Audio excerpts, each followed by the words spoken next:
Nylon मांजामुळे होणाऱ्या अपघातांना आळा घालण्यासाठी छत्रपती संभाजीनगर महानगरपालिकेच्या वतीनं महत्त्वाचं पाऊल उचलण्यात आलंय।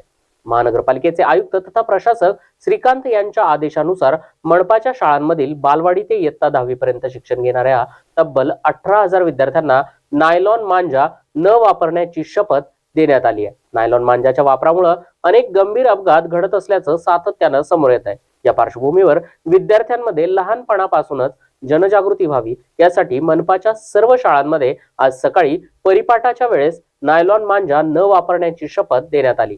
विद्यार्थ्यांना नायलॉन मांजा स्वतः वापरू नये, तसेच मित्रमैत्रिणी किंवा शेजारी कुणीही वापरत असल्यास त्याची माहिती तात्काळ शिक्षक किंवा पोलिसांना देण्याबाबत मार्गदर्शन यावेळी करण्यात आलं।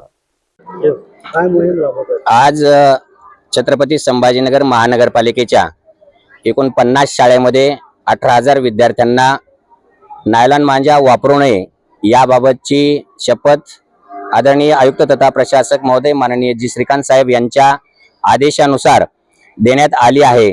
या सर्व विद्यार्थ्यांनी आज सकाळ सत्रात आणि जनरल शिफ्टमध्ये सर्व विद्यार्थ्यांनी ही शपथ घेतली असून सर्व विद्यार्थी आपला स्वतः तर हा नायलॉन मांजा वापरणार नाहीत, परंतु शेजारी कुटुंबीय मित्रमैत्रिणींना सुद्धा हा नायलॉन मांजा वापरू नये याच्या दुष्परिणामाबद्दल ते माहिती देणार आहेत।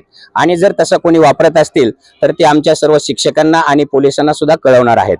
आदरणीय आयुक्त साहेबांचा जो संदेश आहे, आव्हान आहे की शहरातील कोणत्याही नागरिकांनी, विद्यार्थ्यांनी, मुलांनी हा नायलॉन मांजा वापरू नये, कारण या नायलॉन मांजाचा खूप मोठा दुष्परिणाम आहे।